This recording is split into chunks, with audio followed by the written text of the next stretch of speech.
Topic लगा देना उधर नहीं। तो लावला टॉपिक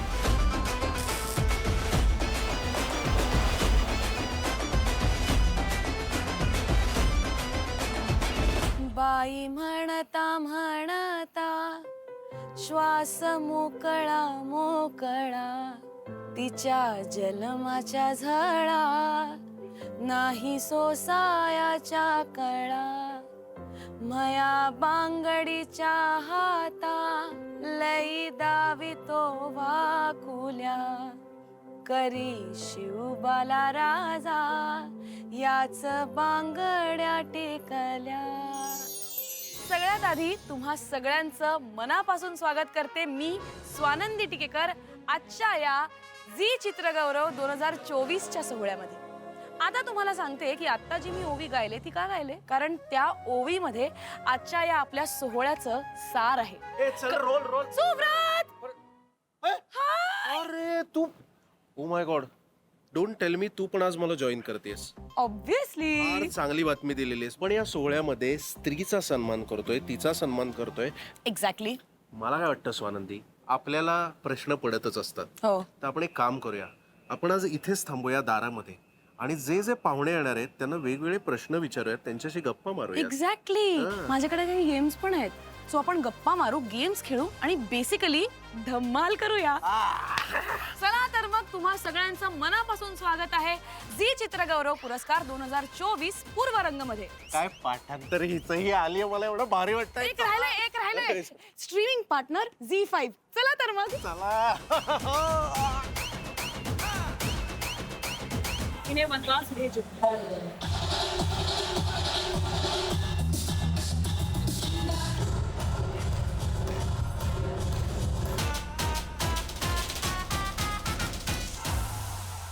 नमस्कार, आपले अत्यंत लाडके अभिनेता आणि अभिनेत्री मृण्मयी देशपांडे आणि गश्मीर आपल्या बरोबर आहेत। तुमच्या दोघांचंही स्वागत आहे आणि दोघांची जय्यत तयारी चालू आहे। दोघे खूप छान दिसत आहेत आणि त्यांचा एक खूप छान डान्स ॲक्ट असणार आहे अशी मला खबर लागली आहे, पण आपण त्यांच्याकडनं जाणून घेऊ की या सोहळ्यामध्ये तुमचा डान्स ॲक्ट काय असणार आहे। रामायण आम्ही नवीन स्वरूपामध्ये नाही म्हणणार, पण आत्ता काय म्हणूया आत्ताच्या डान्स फॉर्म बरोबर, अर्थात राम सीता ही दोन महान काय म्हणूया या दोन देवतांचंच कॅरेक्टर सादर करायला, त्यामुळे खूप उत्सुक होतं। आणि आता सौभाग्यच म्हणायचं की ती वस्त्र अंगावर घालायची संधी मिळाली। थोड्या फार प्रमाणात आमच्या कुवतीप्रमाणे त्यांचे जे इमोशन्स होते, त्यांचं जे इक्वेशन होतं ते अनुभवण्याची आम्हाला संधी मिळाली थोड्याफार प्रमाणात। खूप महत्त्वाचं आहे की त्याचं पावित्र्य जपून तो ॲक्ट परफॉर्म करा, त्याची आम्ही पूर्णपणे काळजी घ्यायचा प्रयत्न केले।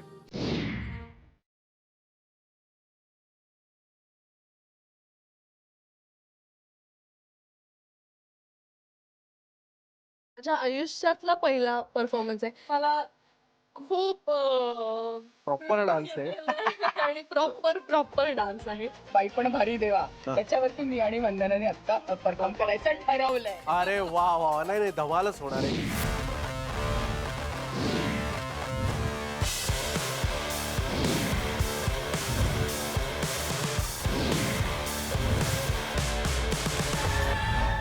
सुबोध दादा, झी चित्रगौरवच्या हंडे झोन मध्ये तुझं मनापासून स्वागत आहे। धन्यवाद।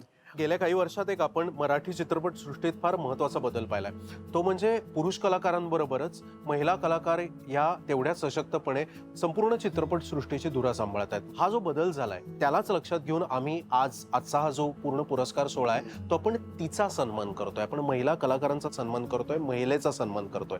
या बदलाविषयी तुला काय वाटतं, आम्हाला जाणून घ्यायला आवडेल। हा बदल आत्ता झाला असं नाही वाटत आहे मला, हा बदल आधीपासूनच होता। राईट, सुलोचना दिदी असताना त्यांच्या नावानेच इंडस्ट्री ओळखली जायची। बरोबर। जयश्रीताई गडकर असताना त्यांच्या नावाने इंडस्ट्री ओळखली जायची। रंजनासारखी एक अतिशय विलक्षण समर्थ अभिनेत्री असताना ती आजूबाजूच्या लोकांकडे बघायलाही लावायची नाही, इतकं स्वतःच्या प्रतिभेने पडदा व्यापून टाकायची। त्यामुळे ही आत्ताची घडलेली गोष्ट नाहीये, पूर्वीपासूनच मराठी कलाकार म्हणजे मराठी अभिनेते जितके सक्षम होते तितकेच किंबहुना त्याहीपेक्षा जास्त मराठी अभिनेत्री सक्षम होत्या। बदल आपण श्वासपासून पाहतोय, कारण श्वासपासून मी या इंडस्ट्रीत आलो आणि एक वेगळी झेप श्वास नाही घेतली होती. ऑस्करला गेला होता आपल्या भारताचा सिनेमा आणि तेव्हा खूप मस्त वाटलं होतं यार की वेगळं म्हणजे त्यानंतर बघ ना खूप कॉन्टेंट ओरिएंटेड, मग जत्रा सारखा सिनेमा, कम्मर अगं बॅरेजच्या, मग संजय जाधव सर एक स्टाईलाइज सिनेमे घेऊन येतात वेगळ्या पद्धतीचे आणि पासून बघ ना रपारप येतच होते. त्यामुळे मला असं वाटतं की ना बदल किंवा प्रयोग हा मराठी इंडस्ट्रीचा खूप मोठा ऍसेट आहे. तू असं बघतोयस की आपण एका अतिशय स्मार्ट आणि ज्याला आपण थिंक आउटसाइड म्हणून अशा पर्सनॅलिटी असलेल्या गाडी शेजारी उभे आहोत. युंडाय एक्स्टर नावाची गाडी आहे. मराठी चित्रपट सुद्धा थिंक आउटसाइड अशा पद्धतीने नेहमीच असत आलेला आहे, प्रोग्रेस करत आलेला आहे. गेल्या वर्षातला असा कुठला चित्रपट तुला वाटतो की ज्याने थिंक आउटसाइड अशा पद्धतीचा विचार केला? वाळवी. वाळवी माझा चित्रपट आहे म्हणून सांगत नाहीये, माझा चित्रपट नसता तरी मी वाळवी हेच उत्तर दिलं असतं. जेवढे झी चित्रगौरवला नॉमिनेट सगळे पॅम्पलेट, वाळवी, झिम्माटू, त्यानंतर बाई पण भारी देवा, महाराष्ट्र शाहीर, भाई प्रत्येकाने आपलं वेगळं अस्तित्व जपलंय. मला असं म्हणायचं प्रत्येक सिनेमाचा भाग होणं नाही पण प्रत्येक सिनेमा बघणं हे माझ्या भाग्यात होतं ना, ही खूप चांगली गोष्ट आहे. फॅन्टास्टिक. तू पाहतोयस की इथे ही युंडाय एक्स्टर नावाची गाडी आहे आणि याची सुद्धा थिंक आउटसाइड अशी पर्सनॅलिटी. आणि तुझ्याकडे बघूनही मला असं वाटतं की यू ऑलवेज थिंक आउटसाइड. तुझं आतापर्यंत ज्या भूमिका केल्यास त्याच्यापेक्षा काहीतरी आव्हानात्मक मला मिळावं असा सतत तू प्रयत्न करत असतोस. तर अशी कुठली आव्हानात्मक भूमिका तुझ्या डोळ्यासमोर येते की ज्याच्यासाठी तुला थिंक आउटसाइड पद्धतीने विचार करावा लागेल, आउट ऑफ द बॉक्स? सुरुवातीला खूप जिम कॅरीचे सिनेमे पाहायचो किंवा विल स्मिथचे सिनेमे पाहायचो की हे काहीतरी वेगळं आहे. पण आता मला दुसऱ्या म्हणजे इंग्लिश सिनेमांचा विचार करायची गरज नाही. आपल्या मराठीतच एवढ्या सगळ्या गोष्टी होत असतात. तर प्रत्येक सिनेमा आता असं वाटतं ना, हे मला करायचं राहिलं ते मला करायला मिळतं, हे मला करायचं राहिलं ते मला करायला मिळतं. आणि मग थिंक एक्स्टर जे आहेत ना ते मला असं वाटतं आपले लेखक, दिग्दर्शक आणि निर्माते आहेत की ते प्रत्येक नटाला वेगळ्या वेगळ्या पद्धतीने प्लेस करत असतात. अलिबाबा आणि 40तले चोर मधली भूमिका आहे. हॅशटॅग तदेव लग्न मधली भूमिका आहे. अरे वा. ब्रेकिंग नावाची एक वेबसिरीज केली, त्याच्यातली एका सुंजार पत्रकाराची भूमिका आहे. त्यामुळे या वर्षात खूप काही आहे वाढून ठेवलेलं. वाव. उत्तरोत्तर तू असंच आउटसाइड, थिंक आउटसाइड, तुझं आउट ऑफ द बॉक्स जगणं, वागणं आणि कलाकार म्हणून आमच्या समोर येणं हे वृद्धिंगत होत राहू दे. थँक्यू. अमृता, झी चित्रगौरवच्या हंडे झोन मध्ये तुझं प्रचंड स्वागत आहे. धन्यवाद. अतिशय छान दिसतेस. थँक्यू. आणि गेल्या काही वर्षांमध्ये असा कुठला चित्रपट तुला वाटतो की जो थिंक आउटसाइड होता किंवा कुठला दिग्दर्शक आहे की ज्याने थिंक आउटसाइड अशा पद्धतीचा सिनेमा बनवलाय? Think out of the box प्रत्येक जण करत आहे, प्रत्येक जण त्यांच्या फिल्म्स बरोबर करत आहे. मग निखिल महाजनची गोदावरी असो, आमची चंद्रमुखी असो, किंवा बाई पण भारी देवा असो, किंवा शाहीर असो, म्हणजे इतके चित्रपट आहेत की आपण एकावर कोणावर बोट ठेवू शकत नाहीये. मला आवडलेल्या सिनेमांपैकी खरं तर खूपच वेगळ्या प्रकारे ज्याची मांडणी केली गेली होती तो म्हणजे आत्मपॅम्पलेट. अमृता, तू अनेक भूमिका लोकांसमोर साकारलेल्या आहेस. मला माहिती की प्रत्येक नटासाठी प्रत्येक भूमिका तेवढीच प्रिय असते, पण तरी तुझी अशी एखादी भूमिका की ज्याच्यात तुला थिंक आउटसाइड म्हणजे आउटसाइड द बॉक्स अशा पद्धतीने काम करायला लागलं, विचार करायला लागला? एक अर्थातच चंद्रमुखी आहे, कारण ती भाषा मला माहिती नव्हती आणि ज्या प्रकारे प्रसादने आमच्याकडनं ते सगळं करवून घेतलं, आय थिंक ते माझ्यासाठी खूप नवीन होतं. ती पद्धत खूप नवीन होती. प्रत्येक भूमिकेच्या बाबतीत असतं, कारण जर प्रत्येक वेळेला आपल्याला आपल्या चौकटीच्या बाहेरचा विचार करून जर आपल्याला पात्र नाही करता आलं साकार, तर आपण त्याच चौकटीत अडकून जाऊ असं मला वाटतं.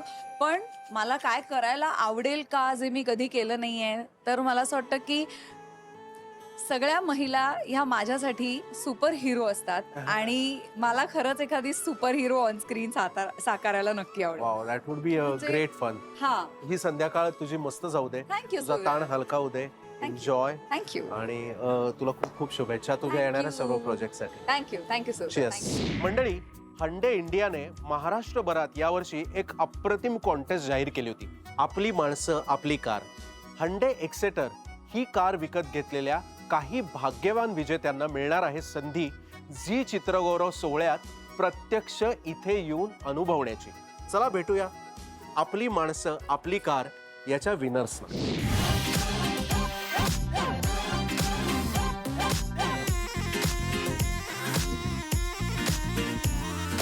काय नाव आपलं? महेश शेंडे. आणि आपण? सई शेंडे. सगळ्यात आधी आपली माणसं आपली कार या स्पर्धेमध्ये तुम्ही विजेते ठरलेले आहात आणि आज झी चित्रगौरवमध्ये यायची तुम्हाला सुवर्ण संधी मिळाली, कसं वाटतंय? खूपच छान वाटतंय. म्हणजे हंडेमुळे हे पॉसिबल झालं. राईट. सो एवढ्या मोठ्या मंचावरती आम्हाला यायला मिळत आहे विजेते म्हणून.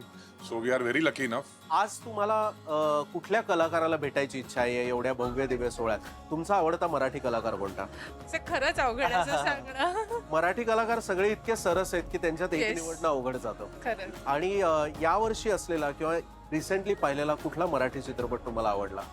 आता या वर्षातला तर जिम्मा. जेव्हा आवडला? येस. आजची संध्याकाळ तुमची मस्त जाऊ दे आणि पुन्हा एकदा हंडे एक्स्टर ही कार घेतल्याबद्दल आणि आपली माणसं आपली कार या स्पर्धेत विजयी झाल्याबद्दल तुमचं मनापासून अभिनंदन. थँक्यू. नमस्कार. नमस्कार. आपलं नाव? मदन पाटील. आणि आपलं नाव? सर्वात आधी तुमचं अभिनंदन. आज एवढ्या भव्य दिव्य दिमागदार सोहळ्यात रेड कार्पेटवरनं तुम्ही एंट्री घेतलेली आहे. हे कॅमेरे वगैरे फॉलो करत आहेत तुम्हाला. कसं वाटतंय आज हे सगळं एवढं सगळं दिमागदार छान. एक्सपिरियन्स हो, करून? हा? खूप छान वाटलं. खूप छान. हो? चांगला अनुभव होता. तुमचे आवडते कलाकार कोण आहेत? रवींद्र महाजन. वा वा वा. आम्हाला सांगा, साहेबांना कुठली हिरोईन आवडायची त्यावेळी? साहेब सांगणार नाहीत पण तुम्ही सांगू शकता. रेखा. अच्छा, रेखाजी तुम्हाला आवडायचं. वा वा वा, चांगलंय. आणि आज इथे आज या सोहळ्यात सहभागी होताना तुम्हाला कोणाला भेटायची इच्छा आहे? टीव्हीवर बघता की नाही चला हवाई उद्या वगैरे? हो, बघतो ना. भाऊ कदम साहेब भेटलो. लाईव्ह बघायला मिळेल. जवळून भेटलो. आणि डॉक्टर निलेश साबळे. अभिनंदन. वा वा, फारच छान. आज तुमची संध्याकाळ मस्त जाऊ दे. छान एन्जॉय करा आणि यामुळे तुमचा ताण हलका होईल अशी आमची अपेक्षा आहे. नक्की. पुन्हा एकदा या स्पर्धेत जिंकल्याबद्दल तुमचं मनापासून अभिनंदन. धन्यवाद. आई आणि मुलीचं नातं खरंच खूप खास असतं. दोघांचंही असं बॉन्डिंग असतं जे शब्दात सांगता येणार नाही. ज्या प्रकारे आई तिच्या मुलीला ताकद देते त्याच प्रकारे क्लिनिक प्लस शॅम्पू केसांना बळ देतं. आणि क्लिनिक प्लसनी आता लॉन्च केला आहे new clinic plus strong and thick shampoo with rice water protein and vitamin E, जो केसांचं तुटणं कमी करतो, त्यांना आतून पोषण देतो आणि तुमचे केस होतात घनदाट. चला तर मग आईचा सपोर्ट मिळणाऱ्या अशाच काही अभिनेत्रींची आता आपण गप्पा मारूया. चला वैदेही, मला सांग, इथपर्यंत पोहोचण्यासाठी तुझ्या आईने तुला कसा मार्ग दाखवला, कशी मदत केली? मला असं वाटतं की पदोपदी तिचं माझ्याबरोबर असणं हे सगळ्यात मोठं मार्गदर्शन होतं. कुठलंही शूट असू दे, कुठलाही कार्यक्रम असू दे, अगदी कोविडच्या अलीकडे पर्यंत ती माझ्याबरोबर सतत असायची. त्यामुळे पदोपदी मला तिची मदत व्हायची. अर्थातच ती म्हणजे काय म्हणेन, माझ्या सगळ्या प्रवासाची ती एक प्रचंड काय म्हणतो मोठा भाग आहे आणि खूप मोठी सपोर्ट सिस्टीम आहे माझी. तिला बघतच मी लहानाची मोठी झाली आणि तीच माझा आदर्श आहे. त्यामुळे कळत नकळत अनेक गोष्टी तिने मला शिकवल्या आहेत, मी शिकली आहे. आईने मला शिस्तीत ठेवलं. म्हणजे जिथं कौतुक करायचं तिथे कौतुक पण केलं. आणि माझी आई मुळात कडक शिक्षिका होती. तो कडक शिस्तीचा बाणा तिने घरामध्ये पण ठेवला होता. त्याच्यामुळे डोकं खांद्यावर ठेवणं ज्याला आपण म्हणतो, तो ग्राउंडिंग एक्सरसाइज घरीच होत असेल. असा कुठला कानामंत्र होता का जो आईने सांगितला? चूक कर पण ती चूक परत करू नको. क्या बात आहे, वंडरफुल. आय थिंक खूप सुंदर कानामंत्र सांगितलाय. खरं तर अनेक आहेत, कारण फक्त तेवढे बोलायला नाही पाहिजे, पण मला गरज पडते त्याची. त्यामुळे ती म्हटलं तसं पदोपदी मला वेगवेगळे कानामंत्र मिळत असतात. एक गोष्ट नक्कीच शिकले तिच्याकडनं की show must go on no matter what. म्हणजे अनेक अशा अडचणी येतात कलाकाराच्या आयुष्यात की अनेकदा असं वाटतं की यार बास आता, पण तुम्ही सतत कष्ट करत राहणं आणि चालत राहणं तुमच्या ध्येयाकडे, ही सगळ्यात मोठी गोष्ट आहे. त्यानेच खरा कलाकार. आणि अजून एक प्रश्न मला तुम्हाला असा विचारायचा आहे, तो म्हणजे तुमच्या आईने तुम्हाला जे काही मार्गदर्शन केलं किंवा जे काही मदत केली, तसंच आता तुमच्या पुढच्या पिढीसाठी तुम्ही काय सांगाल? आय थिंक पुढची पिढी ही आमच्या पिढीपेक्षा सुद्धा बुद्धिमान आहे, जास्त स्मार्ट आहेत, जास्त कलागुण त्यांच्यामध्ये आहेत. विशेष करून माझ्या मुलीमध्ये तर खूप कलागुण आहेत.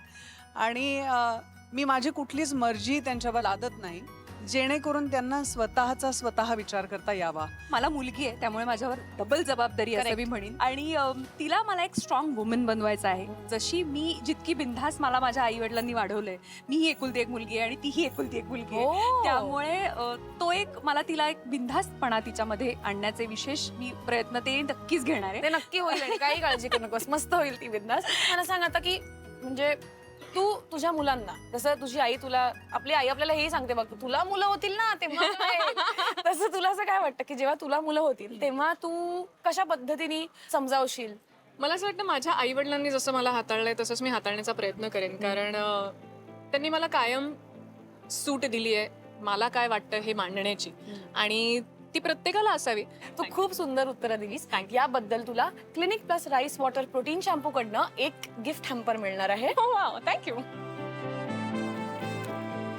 Here it is. थँक्यू.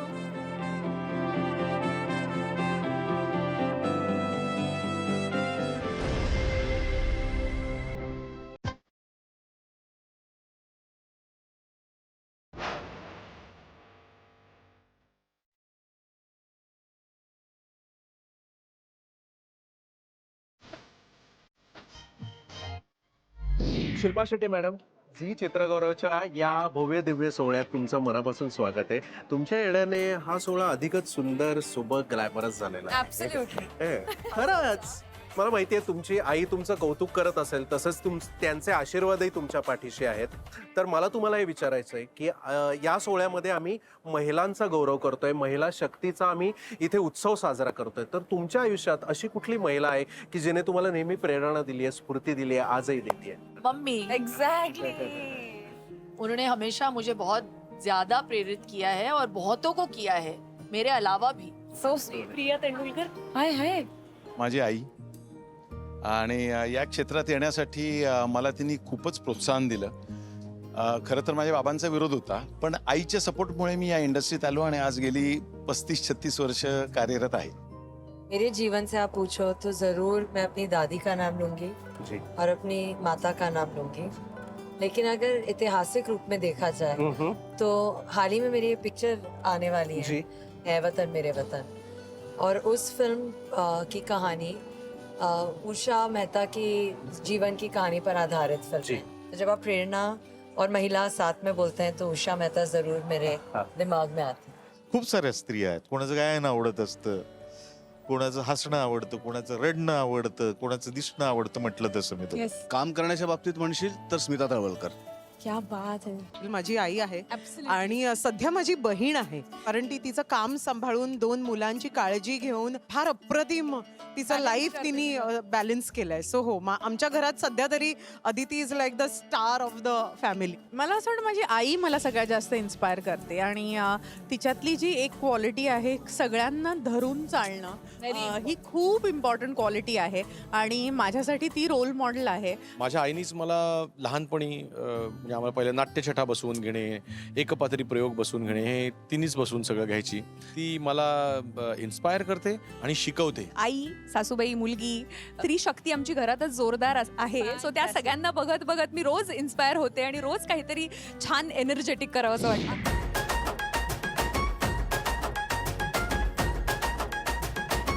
अशी कुठली मराठी फिल्म आहे जी तुम्ही पाहिली आहे आणि तुम्हाला आवडली? पायपण भारी, रोहिणी जी ने क्या काम किया. हाँ, एब्सोल्युटली. सैराट देखी थी. अच्छा जी. और मुझे लगता है कि जो काम रिंकू ने इस फिल्म में किया है बखूबी निभाया है. मराठी किंवा हिंदी चित्रपट सृष्टीतली अशी कोणती स्त्री भूमिका आहे, स्त्री पात्र आहे की ज्याने तुला इन्स्पायर केलं? स्पेशली नूतन यांच्या कामाने माझ्यावरती खूप मोठा इम्पॅक्ट आहे त्यांचा. मला एक पात्र सांगण्याऐवजी मला असं वाटतं की रंजनानी जी कॅरेक्टर्स केली त्यांचं सगळं काम असं आपण म्हणूया ब्रिलियंट. स्मिता पाटील यांचं काम.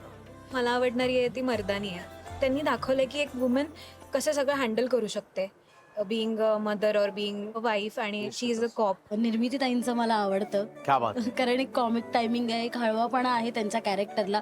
त्यांचं जिम्मामधलं मला कॅरेक्टर फार आवडतं. एखाद्या मराठी दिग्दर्शकाने तुम्हाला फिल्म ऑफर केली तर तुम्ही ती मराठी फिल्म कराल का? हो. आणि का? हो. I think Marathi cinema is really underrated, end जो सब्जेक्ट्स बनाते हैं बहुत प्यार से बनाते हैं, और मुझे बहुत मजा आता है. और एक भारतीय होने के नाते मैं हर भाषा में काम करना चाहती हूँ. तो यही उम्मीद है कि मैं, भगवान करे, एक दिन मराठी फिल्मों में भी काम कर सकते वा वा असं आता आपण असं सगळीकडे या युनिव्हर्समध्ये वाईब सोडूया की लवकरच शिल्पा शेट्टी मॅम आपल्याला मराठी सुद्धा चित्रपट करताना दिसतील. मी आणि स्वानंदी पण त्याच्यात असे हो आपण आणि त्याच्यानंतर आपण करूया जिंग जिंग जिंग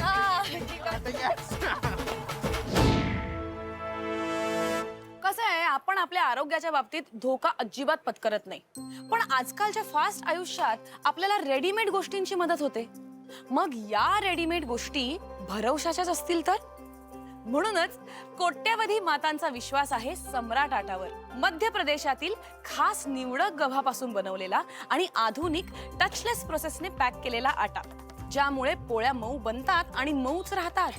सम्राट आटा म्हणजे 100% आटा आणि 0% मैदा, जो तुमचं जेवण नेहमी चविष्ट बनवतो आणि आरोग्याची हमी देतो. सम्राट आटा, स्वाद और सेहत का वादा. तुम्ही आमच्या सगळ्यांच्या, ज्या कुठल्या मुली आज या इंडस्ट्रीत आहेत त्या सगळ्यांचा इन्स्पिरेशन आहात. मला तुम्हाला असा प्रश्न विचारायचा आहे की तुमच्या हेल्थची, तुमच्या तब्येतीची आणि फिटनेसची काळजी तुम्ही कशी घेता? फार मी ह्या फास्ट फूडच्या वाट्याला जात नाही, किंवा माझं मेन जेवण असतं ते म्हणजे मासे भात वगैरे. तर मला वाटतं त्याच्यामुळे, आणि मला घरचं जेवण फार आवडतं. अच्छा, मला वाटतं ते थोडंसं सिक्रेट असावं. अगं आपण सगळे इतके मजेदार आणि धकाधकीच्या दैनंदिनीमध्ये असतो की त्यातल्या त्यात घरचं खावं, घरचा डबा असावा. वेळेवर खाणं, वेळेवर झोपणं, हे जर तुम्ही आयुष्यभर पाळलं तर आय फील तुमची हेल्थ चांगली राहते. घरातून डबा घेऊन जाणं, घरचं खाणं. तब्येतीची आणि डाएटची काळजी घेण्यासाठी मी आणि माझा नवरा महाबळेश्वरला शिफ्ट झालोय. त्यामुळे इकडचं काम संपल्या क्षणी आम्ही तिकडे गेलेलो असतो.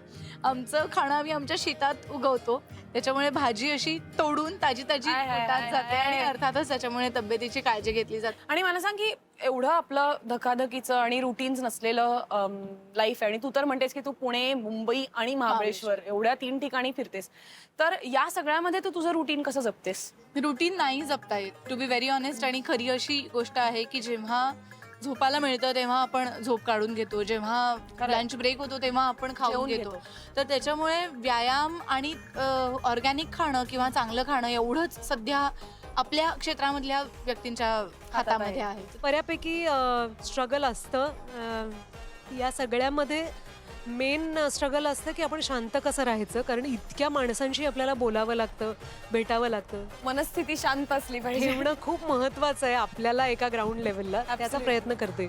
मला सांग, तुझ्या आयुष्यातली लेडी सम्राट कोण आहे? माझी आई, माझी बहीण गौतमी आणि आई. माझी आई झाशीची राणी.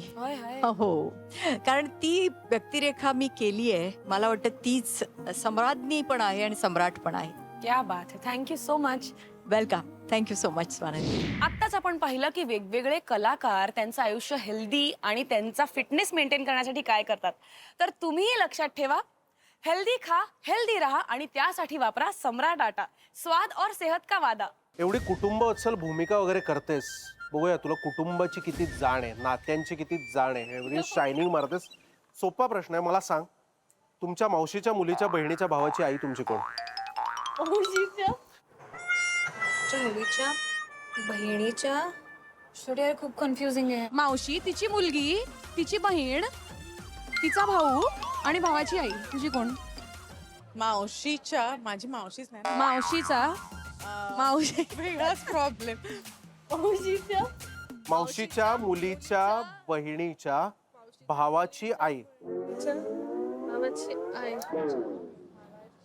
तुमची कोण? आई. आजी?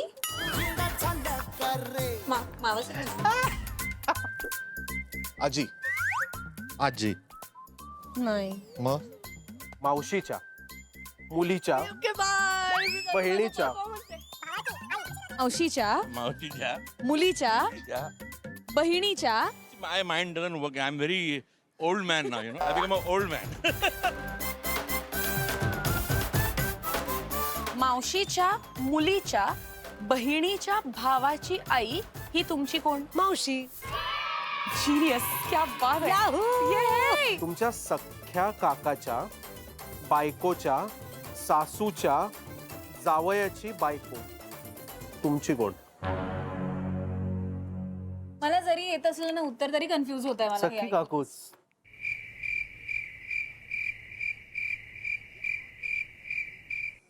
काकी किंवा आई. आत्या. कमाल. Hats off. सर्टिफिकेट आहे. आता सर्टिफिकेट आपल्या सगळ्यांना चित्रपट बघायला खूप आवडतात आणि चित्रपटातली सगळ्यात जास्त आवडणारी गोष्ट म्हणजे चित्रपट आपल्याला त्या गोष्टीचा एक भाग करतात. आपल्याला हसवतात, आपल्याला रडवतात, भावुक करतात. पण हे सगळं शक्य आहे कारण चित्रपटात नात्यांचे पदर उलगडले जातात. प्रेक्षकांच्या मनाला हात घातला जातो. मग जशी ही नाती चित्रपटात महत्वाची आहेत तशीच ती आपल्या आयुष्यात सुद्धा महत्वाची आहेत. जशी आई, वडील, भावंड ही नाती आपल्याला जन्मतःच मिळतात. पण एक असं नातं असतं जे आपल्याला तयार करावं लागतं आणि तेच नातं आपल्याला आयुष्यभर साथ देतं. अर्थातच नवरा बायकोचं नातं. आणि हा जोडीदार शोधण्यासाठी अनुरूप विवाह संस्था गेली 49 वर्ष मार्गदर्शन करत आहे. तर बघूया आज आपल्याकडे आलेल्या सेलिब्रिटीजना त्यांच्या असलेल्या किंवा भावी जोडीदारांबद्दल, भावी अनुरूप जोडीदारांबद्दल काय वाटतंय ते. चला सायली, मला सांग, अनुरूप जोडीदारामध्ये म्हणजे तुझा जो कोणी अनुरूप पार्टनर जोडीदार असेल, होणारा त्यामध्ये काय गुण असले पाहिजेत असं तुला वाटतं? मला असं वाटतं की प्रामाणिकपणा. ओके. त्याच्यावर अवलंबून बाकीच्या सगळ्या गोष्टी येतात. मग विश्वास येतो, मग काय म्हणू आपण, सगळ्याच लॉयल्टी आणि अनेक गोष्टी त्याच्यावर अवलंबून असतात. त्याच्यामुळे हा महत्वाचा गुण त्या व्यक्तीत असणं गरजेचं आहे. अशी लिस्ट नाहीये माझ्याकडे. वेवलेंथ मॅच झाली पाहिजे बस. बाकी सगळं हेच विचारणार होते पुढचं की कुठल्याही नात्यामध्ये काय महत्वाचं असतं?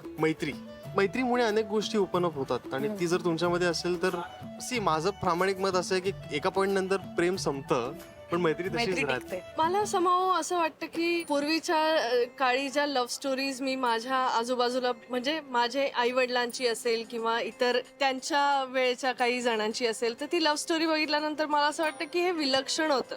तर ते तसं आता असायला हवं असं खूप वाटतं मला की ज्याच्यात फार काही ओळख नसायची पण इतका विश्वास असायचा एक प्रकारचं सरेंडर आहे ना त्याच्यात. सरेंडर आणि खूप ब्युटिफुल त्या लव्ह स्टोरीज होत्या असं मला वाटतं. म्हणजे मला असं वाटतं कुठेतरी मीपणा सोडून त्या नात्याकडे बघितलं पाहिजे. बरोबर? अगदी बरोबर. मला सांग, नातं टिकवण्यासाठी किंवा एक अनुरूप जोडी असण्यासाठी काय असावं लागतं नात्यात?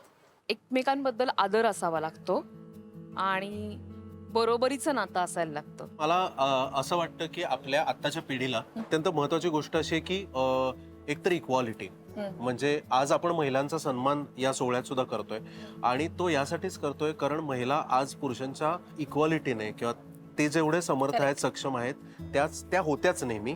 आज आता आपण रेकग्नाइज करायला लागलोय की त्याही इक्वल आहेत. तर ह्या पद्धतीची इक्वालिटी एकतर मला अत्यंत महत्वाची वाटते. समानता आणि खऱ्या अर्थाने समानता. पुढचा प्रश्न असा आहे की आता पुढे जे त्यांच्या आयुष्यात अनुरूप जोडीदार शोधतायत त्यांना तू काय सल्ला देशील? कुठल्याही पद्धतीने तुम्ही जोडीदाराला समजून घ्या. बरेचदा आजकाल खूप सहजपणे आपण बघतो की खूप आधी चांगले असतात जोडीदार पण नंतर काही पद्धतीच्या रेड फ्लॅग्स तुम्ही जस्ट जाऊन नेटवर बघा. जिथे धोका दिसेल तिथे थोडं सबुरीने घ्या कारण ते तुम्हाला आयुष्यभर निभवायचं आहे आणि आयुष्यभर निभावताना जर असे काही रेड फ्लॅग्स असतील तर ते तुम्हाला नंतर जाऊन तुमच्या दोघांसाठी अवघड ठरू शकतं. मी इतकंच म्हणेन की असं पटकन नाही होत. काही लगेच दिसला, आवडला, क्लिक झालं, घंटा वाजली वगैरे असं नसतं. ते क्षणाचं आवडू शकतं पण खरंच आपल्याला या माणसाबरोबर राहता येणार आहे का यासाठी एकमेकांबरोबर संवाद साधणं आवश्यक असतं. तर एकमेकांशी बोला, गप्पा मारा आणि मगच तुमचा जोडीदार निवडा. Thank you very much Anita. Thank you. 49 वर्षांची परंपरा आणि आधुनिकता यांचा संगम असणारी अनुरूप विवाह संस्था. येथे लग्न जमते. आज अनुरूप विवाह संस्थेच्या संचालिका डॉक्टर गौरी कानेटकर आणि त्यांचा मुलगा आणि अनुरूपचा मेन माणूस तन्मय कानेटकर, माझा खूप चांगला मित्र, आपल्या बरोबर आहे. सगळ्यात आधी तुम्हा दोघांचं मनपूर्वक स्वागत झी चित्रगौरवच्या या रेड कार्पेट वरती. थँक्यू. काय सांगाल या सगळ्या प्रवासाबद्दल? आम्ही आता 50व्या वर्षात पदार्पण करतोय आणि गेल्या 50 वर्षामध्ये 1 लाखापेक्षा जास्त आम्ही लग्न जमवलेली आहेत आणि आमचे टॅगलाईन आम्ही सार्थ करतो. टॅगलाईन इथे लग्न जमते. अगदी अगदी खरं आहे. आणि माझ्या सासूबाईंनी याची सुरुवात केली, मग मी काम केलं आणि आता तन्मय आमच्या बरोबर आहे. सो 3ऱ्या पिढीचा प्रतिनिधी आमच्या बरोबर आहे. Absolutely wonderful. मी तुला विचारेन तन्मय, जसं की झी मराठी जगभरात आता लोक बघतात, तसंच अनुरूप सुद्धा भारतभरात सगळ्यांना माहिती आहे. तू काय सांगशील? आम्ही 2014 पासून भारताबाहेरचे इव्हेंट्स चालू केले आणि मग आम्ही हे बघायला लागलो की खरंच अनुरूपचे मेंबर्स कोणकोणत्या देशांमध्ये आहेत. कारण आमचा प्रयत्न असा आहे की जिथे जिथे मराठी माणसं असतील तिथे तिथे आपल्याला पोहोचायचं आहे. त्यामुळे जेव्हा आम्ही हे बघायला लागलो आणि त्याचा अभ्यास, आमच्याच डेटाचा अभ्यास आम्ही करायला लागलो, तेव्हा आमच्या लक्षात आलं जगातल्या 60 देशांमध्ये अनुरूपचे मेंबर्स आहेत आज.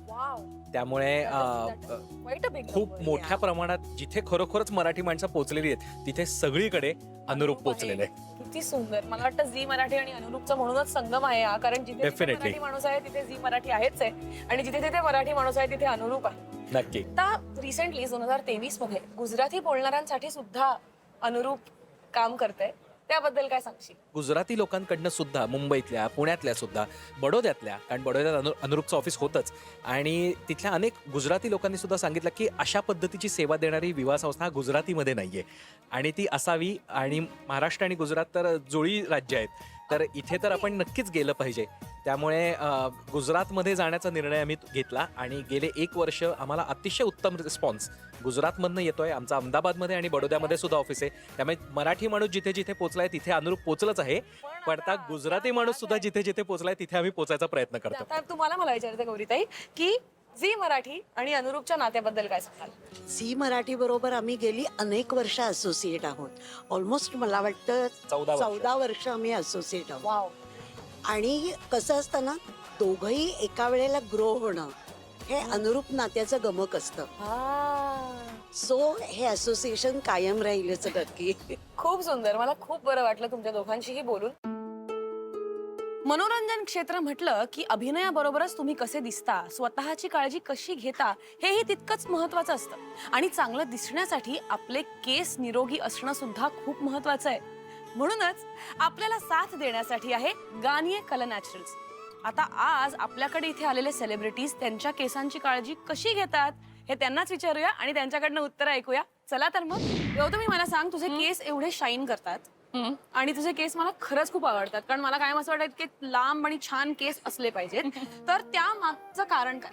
त्यामागचं कारण हे की मी केसांची खूप छान काळजी घेते, कारण माझं माझ्या केसांवर खूप प्रेम आहे. ते कळतं basically. हा. केस.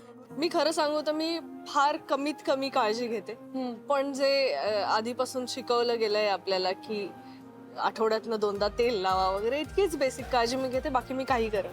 तुम्हाला कलर करायचे आहेत केस, तर मला असं वाटतं की त्यासाठी तुम्ही खरोखर ज्या व्यक्तीचा त्याच्यावरती अभ्यास आहे, ज्या व्यक्तीला त्या बाबतीतला अनुभव आहे, अशा व्यक्तीला तुम्ही जाऊन भेटा आणि मग तुमच्या पर्सनॅलिटीला, तुमच्या हेअर टाईपला काय सूट होईल ते करा. तुझ्या केसांची काळजी कशी घेतेस? एकतर मी तो म्हणलं तसं मी असे उगाच खूप स्प्रे वगैरे काही मारत नाही केसांवर, किंवा मी कलर चांगला वापरते केसांना, जो काही कलर आहे वापरलेला, आणि मी नॅचरल प्रॉडक्ट्स वापरते सगळी. तर समजा असं काही केसांवरती काही झालं एक्सपेरिमेंटेशन काही, तर त्यानंतर उत्तम कंडिशनिंग करणे आणि थोडंसं त्याला ब्रीथ करायला वेळ देणे, ही काळजी मी जरा मॅक्स घेते.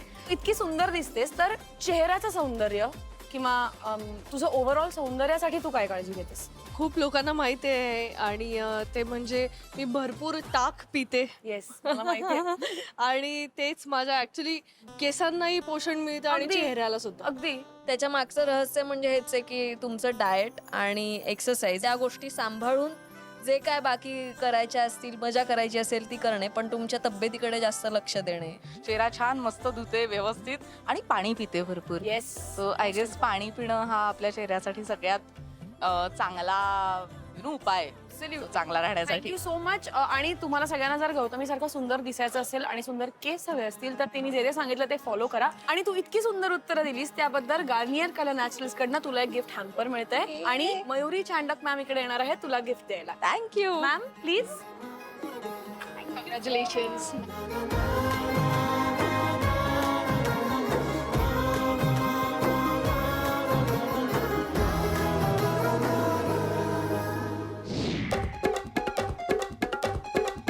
आपण तुमच्याबरोबर एक गेम खेळणार आहोत. या गेमचं नाव आहे जादूची पेटी. ओके. या पेटीत काही वस्तू आहेत, त्यातल्या 2 वस्तू तुम्ही काढायच्या आणि त्या वस्तू तुम्हाला कोणाला द्यायला आवडतील हे तुम्ही सांगायचं. बरं, चला. अच्छा, पहिलं झालंय डेंजर. मम्मा, हेच नको देऊ ग. गेली अनेक वर्ष वाजले की 12 करून करून आता नकोय मला घड्याळ. आय थिंक अमय वाघ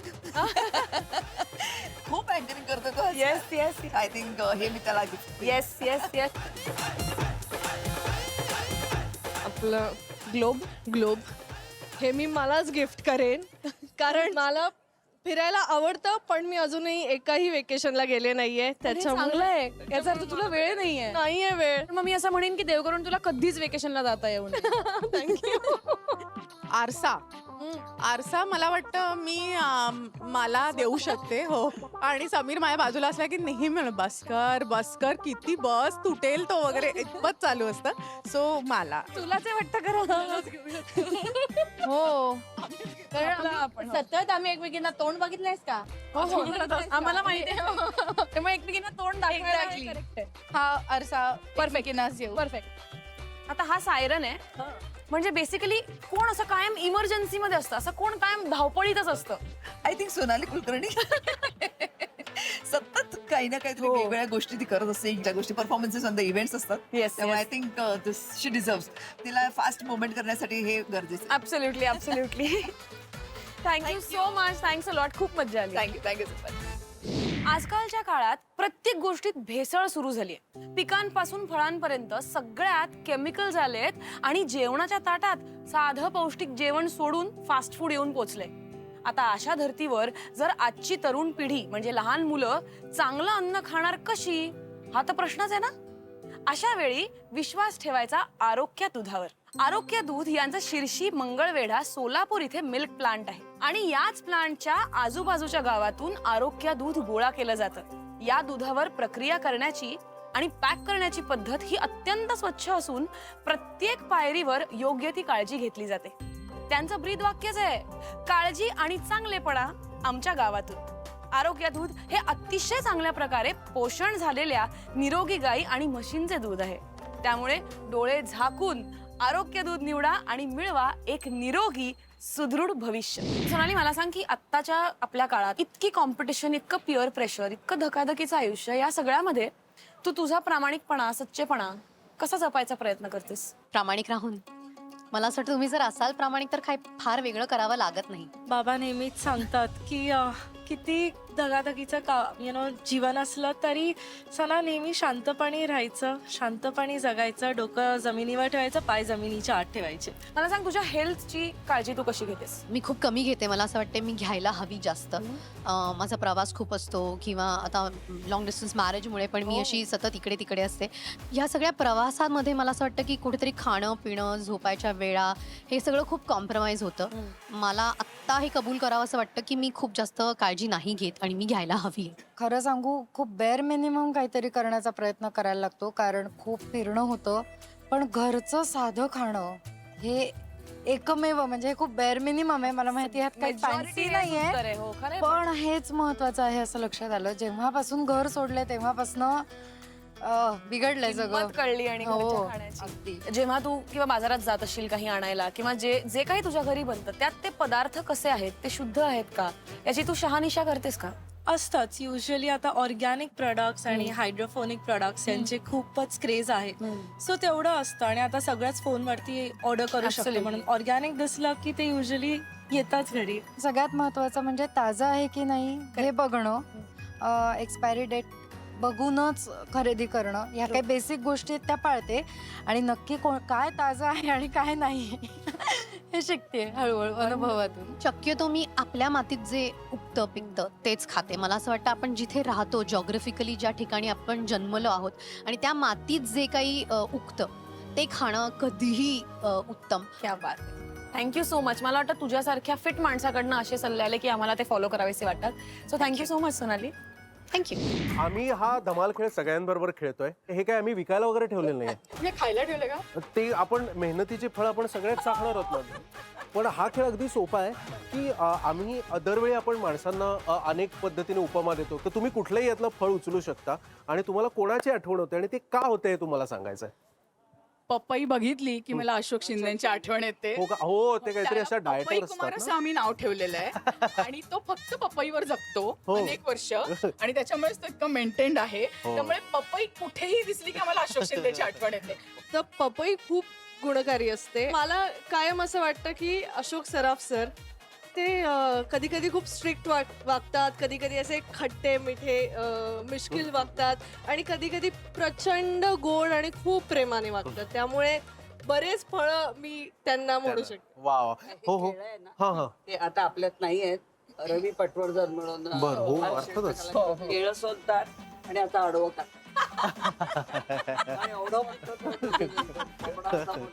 आवळा मी असं म्हणेन की निवेदिता हो. मॅम, कारण तिचे सल्ले आणि ती जे काही वागते बोलते ते तुमच्या भल्यासाठीच आहे फक्त. हो ना. मी म्हणेन संजय म्हणून. कारण बाहेरून गडबडीत आहे आणि आतूनही आंबट आहे. संजय मोने सर ऐकता ना तुम्ही? कोणी चिकू आहे का आयुष्यात तुझ्या आसपास सेटवरचं कोणी आहे? आपण तुला नंतर सांगते. आतून पण तुझे. कारण चिकू फळं नाहीये जे मी तुला नंतर डेडिकेट करेन. अरे वा. म्हणजे कुठले बघायला पाहिजे मला. जसं मगाशी मी म्हटलं की तुझ्या आयुष्यातली ती एक कोण आहे जी तुझा इन्स्पिरेशन आहे आणि आपल्या इकडे एक बोर्ड आहे आज त्याच्यावर लिहिलंय फक्त तिच्यासाठी. तर त्या तीसाठी तू काय 4 शब्द लिहिशील?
आजी तुझी सदैव आठवण. सुबोध भावे. स्वानंदी आत्मविश्वासाने वावर, मेहनत कर, यश तुझंच आहे. प्रिया बेर्डे मॅडमनी त्यांची मुलगी स्वानंदी हिच्यासाठी लिहिलेलं आहे. पण तूही शिक याच्याकडनं काहीतरी. नाही, मला काय वाटतं कुठल्याही कार्यक्रमाचा असा शेवट होणं यापेक्षा दुसरी सुंदर गोष्ट नाही. मला असं वाटतं एका पुरुषाने सुद्धा एखाद्या स्त्रीकडे बघून प्रेरणा घ्यायला काय हरकत आहे? ऍब्सोल्युटली घेतली. पण आता मला फोन घ्यायला पाहिजे. अर्जंट आहे का? हो. हॅलो. बोल. काय सुरू झाला? काय? हे चल, कार्यक्रम सुरू झाला आतमध्ये. हो का? तुझं माहित नाही, आता जाऊन बघू विचार ना. आपण. अगं उठवू कोणातरी. हे बघा आता आतमध्ये सोहळ्याला सुरुवात होत आहे. हा. आम्ही 2 जण जात आहोत. दोघांच्याही सीट्स आहेत. तुम्ही पण चला बघायला. हा चला चला चला चला चला. हा ठेव रे.